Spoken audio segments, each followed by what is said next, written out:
Hello, welcome to Check It Out with Rich. In this RV Essential video, I'm going to do stabilization, and that's why you're here at the campsite. The first thing we do when we back into a site is I get my phone out, and I have the LevelMate Pro, and I have the Beach Lane Leveler. I like the Beach Lane better because the LevelMate, I have to turn it off and turn it back on every time I use it. The Beach Lane, as soon as I bring it up on the app, it comes up and tells me exactly the information I need.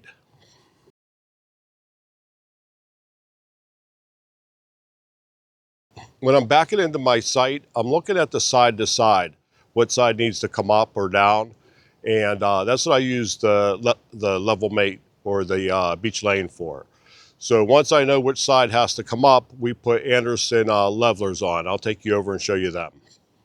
Okay, once we decide which side of the camper needs to go up, I use these Anderson levelers, and pretty much all you do is you put the narrow end in on each side, and then you just pull forward, drive up on them, watch your app until it's level, and then stop, and then you put the small wedge in the back to wedge it in.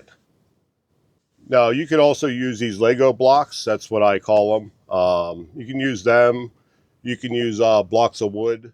Okay, once your camper is leveled side by side, you want to go ahead and put your wheel chocks in.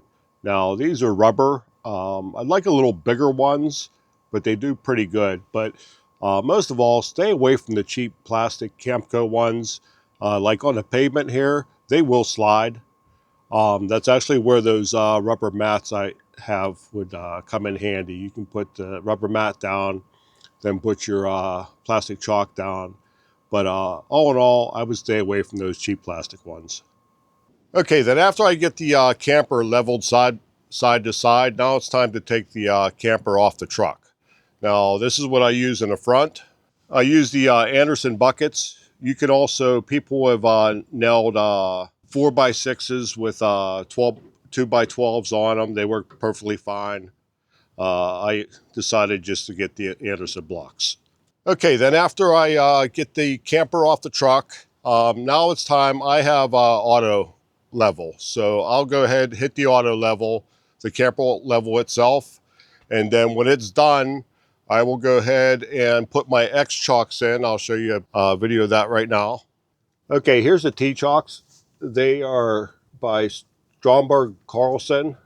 They're pretty good. Our last set was BAL, and I had a mishap with one of them, so I looked, and these were the cheapest ones I could find. They were on sale. Now, I really like the X-Chocks, T-Chocks, whatever, something between your tires. That takes your forward and backward motion out of the camper, which works pretty good. And now the next thing I'll do, we'll go to the front. Okay, in the front, I also have the JT Strong Arms, and they go across the front, and then there's one on each side. And you just turn that T handle, and that locks them in, and that locks down the front end pretty good. My last set I had was BAL. There was no issue with them either, so either brand you get, they're good.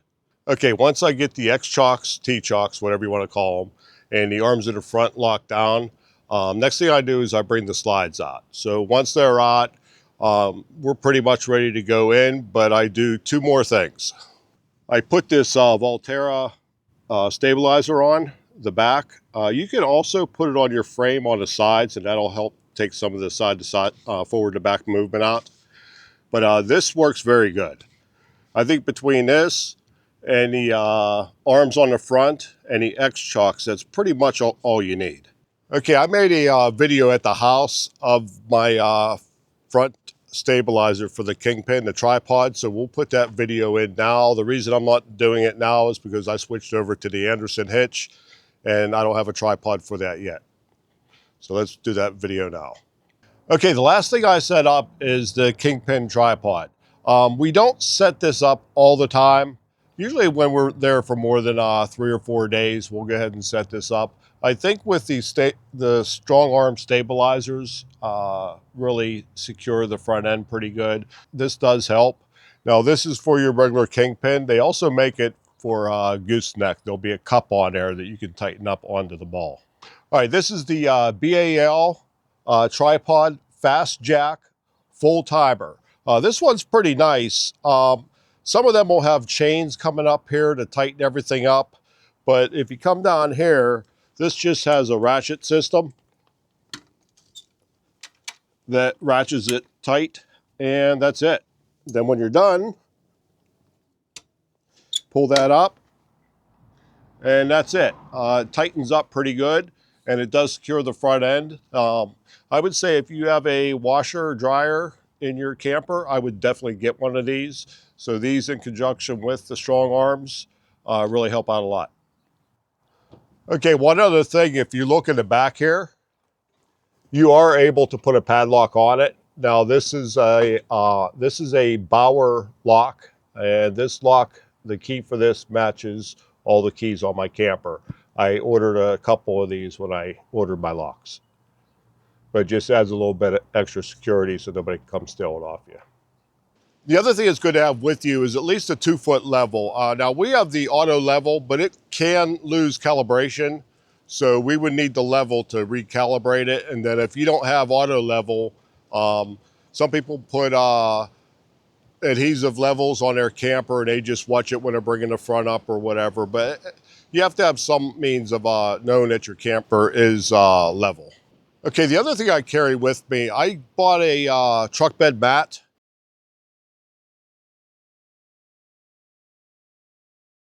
And I cut like 14 by 14 squares out of it. And I use that underneath my jacks or any other place I need it. I have about 6 of them, and they've come in handy quite a few times. Okay, that's about it for stabilization at your campsite. Hopefully this helps somebody out, especially the new campers out there. And once again, thanks for checking it out. We'll see you all next time. Bye.